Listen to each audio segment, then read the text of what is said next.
পরিবেশ ও বন দপ্তরের অনুমতির অপেক্ষায় আটকে বাগডোগরা বিমানবন্দরের নতুন টার্মিনালের শিলান্যাস পর্ব বৃহস্পতিবার দুপুর 2টা নাগাদ বাগডোগরা বিমানবন্দর কর্তৃপক্ষের উদ্যোগে বিমানবন্দর সংলগ্ন একটি মাঠে জনশুনানির আয়োজন করা হয়।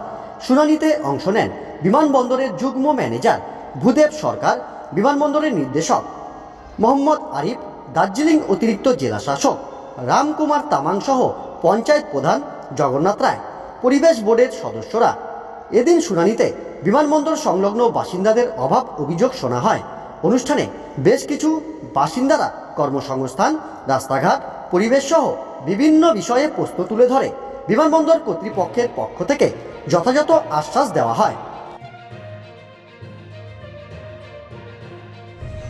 যে চত্বরে এয়ারপোর্টের সম্প্রসারণ হবে ওখান থেকে 10 কিলোমিটার ব্যাসার্ধের এরিয়ার এনভায়রনমেন্টাল অ্যাসেসমেন্ট করেছেন ওনাদের টেকনিক্যাল টিমের মাধ্যমে। সেই environmental impact assessment report West Bengal গভর্নমেন্টের প্রত্যেকটা ডিপার্টমেন্টে পাঠানো হয়েছে ওয়েস্ট বেঙ্গল পলিউশন কন্ট্রোল বোর্ডের তরফ থেকে।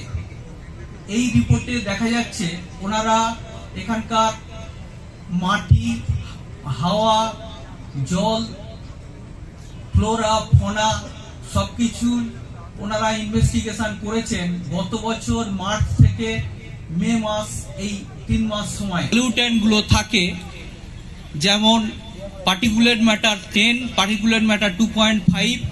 সে যাচ্ছে এটা national ambient air quality standard 2009 government of ইন্ডিয়ার যে স্ট্যান্ডার্ড তার নিচে আছে।